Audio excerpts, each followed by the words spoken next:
You once said that we don't kill the living. Well, that was before the living tried to kill us. But don't you see, if we do this, the people that we were, the world that we knew is dead. Dans l'épisode 11 de la saison 2 de The Walking Dead, Rick et son groupe découvrent Randall, un survivant d'une autre communauté qu'ils sauvent d'une mort certaine. Ils sont alors confrontés pour la première fois à un dilemme brutal. Relâcher Randall et risquer de se faire attaquer par son groupe, ou le tuer et devenir à la fois juge, juré et bourreau. Cet épisode marque selon moi un véritable pivot dans la série, car la décision autour du sort de Randall est plus complexe qu'elle en a l'air. C'est un combat entre la déontologie et l'utilitarisme. À quel moment la survie justifie-t-elle d'abandonner notre morale ? Comment faire justice quand il n'y a plus de loi ? Et surtout, comment rester humain quand tout s'effondre autour de nous ? Le groupe doit choisir qui mérite de vivre, qui doit mourir, et puis qui peut porter la responsabilité d'un tel acte. Derrière le destin d'un homme, donc, c'est tout l'équilibre du groupe qui vacille. Cela révèle les fractures profondes qui existent entre nos personnages. Peu importe qui a tort, qui a raison, car après cet épisode, plus rien ne sera comme avant. Randall est une menace pour nos survivants, ça ne fait pas de doute. Il connaît Maggie et peut donc retrouver la ferme d'Herschel avec son groupe. Il raconte aussi à Daryl les actions ignobles de ses compagnons de survie, sans préciser dans quelle mesure il y a pris part. We go out, scavenge, just the men. One night, we found this little campsite. Man and his 2 daughters, teenagers, you know, real young, real cute. Malgré tout, pour Dale, tuer Randall par pure prévention est immoral, et le groupe doit absolument trouver une alternative à son exécution. Il tente de convaincre Shane et Rick en leur expliquant que tuer le garçon ne garantit en rien la sécurité de la ferme. Son groupe peut très bien finir par les trouver, avec ou sans son aide. Non, le vrai risque ici, c'est de se détruire eux-mêmes. Sont-ils prêts à abandonner leur part d'humanité, leurs principes, en pariant sur le fait que Randall puisse leur vouloir du mal ? There's gotta be a process. And what would that be? We can't call witnesses, go before a judge. What, so he's automatically guilty by association and sentenced to death? He's just a kid. Il adopte ici la déontologie morale incarnée par le philosophe Emmanuel Kant. Certaines actions sont moralement inacceptables, quelles qu'en soient les conséquences. On ne peut pas jouer avec la vie humaine, même si c'est pour préserver notre sécurité. Shane, lui, se montre inflexible. La sécurité du groupe prime sur tout le reste. Il rejoint un utilitarisme absolu qu'on peut attribuer à Jeremy Bentham. C'est le bien du plus grand nombre qui prime. Sacrifier la vie d'un homme, si c'est pour en protéger 10, est un calcul certes froid, brutal, mais rationnel, surtout dans un monde post-apocalyptique où chaque erreur peut risquer la vie de tous. Ce qui rend son approche discutable, par contre, c'est sa vision court-termiste, car Jeremy Bentham prendrait en considération que le meurtre d'un homme pourrait aussi aller à l'encontre du bonheur durable et collectif. Cela pourrait en effet créer du traumatisme, une division irréversible entre nos survivants, et la perte de leurs repères moraux, comme le fait remarquer Dale. Mais pour Shane, le bonheur se résume surtout à rester en vie. It ain't hard, man. The right choice is the one that keeps us alive. So it's the same with you. Il défend une vision de l'utilitarisme pragmatique, mais déformée par ce contexte extrême de survie. Rick, lui, hésite encore. Garder un semblant de morale, d'éthique et de justice est primordial pour que leur survie ait un sens. Car jusque-là, en tant que shérif, il incarne encore le gardien d'un certain ordre et de la loi. Mais il est tiraillé entre sa responsabilité de leader et son rôle de père. Carl semble en effet peu à peu perdre ses repères moraux et se montre de plus en plus insensible aux horreurs qui l'entourent.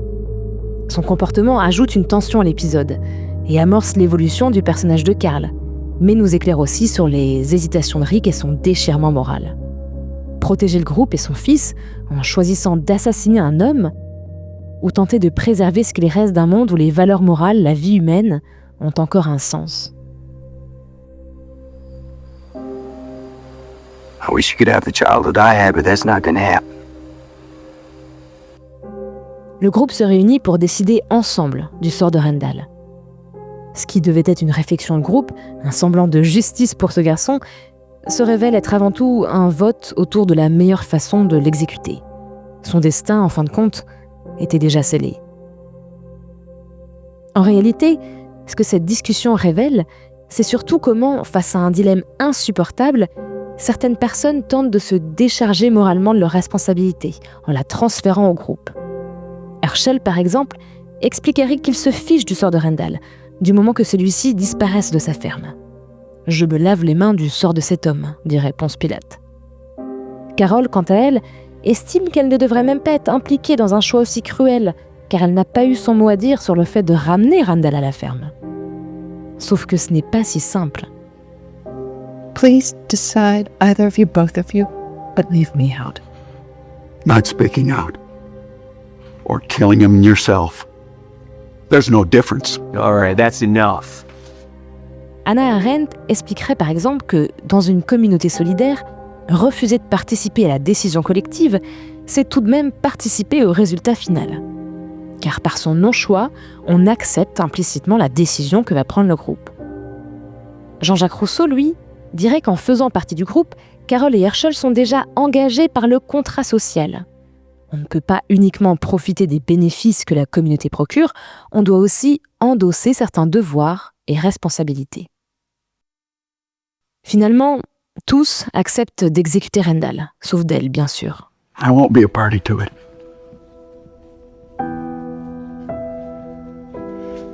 This group is broken. Plus tard dans la nuit, il est attaqué par un rôdeur et meurt en quelques instants sous leurs yeux. Sa disparition, inattendue et brutale, n'a pas de sens héroïque ni de fonction utilitaire. Elle arrive comme une conséquence cosmique du choix de nos personnages. C'est la mort de la voie morale du groupe. Mais son dernier combat pour l'humanité résonne parmi les survivants. Chaque choix qu'ils font est une fracture entre leur humanité et leur survie. Oh, the world we know is gone. But keeping our humanity? That's a choice.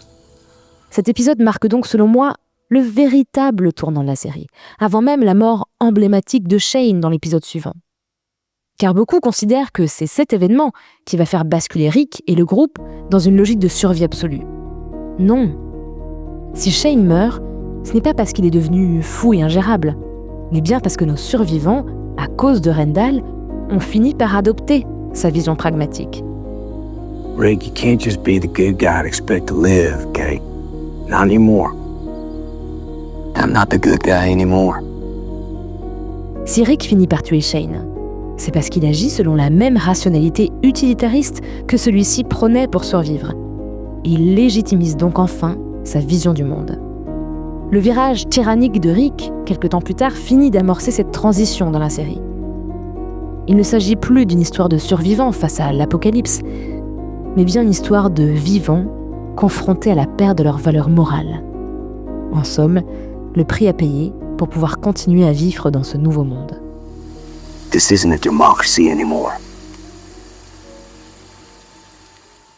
D'un point de vue narratif, c'est aussi un tournant pour nous-mêmes, spectateurs. Jusque-là, on observait des personnages lutter pour leur survie dans un monde post-apocalyptique. On pouvait juger leur comportement et leurs décisions, dissocier sans difficulté les bons des méchants. Après Rendal, tout se brouille. Plus personne n'est innocent.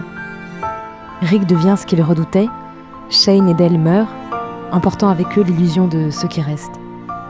Nous cessons alors d'être simples témoins de leur déchirement, de l'abandon de leurs principes. Car au fil de la série, la boussole morale de chacun est mise à l'épreuve. On commet l'impensable, on justifie l'injustifiable. Et comme nos personnages, on devient à la fois juge, juré et bourreau.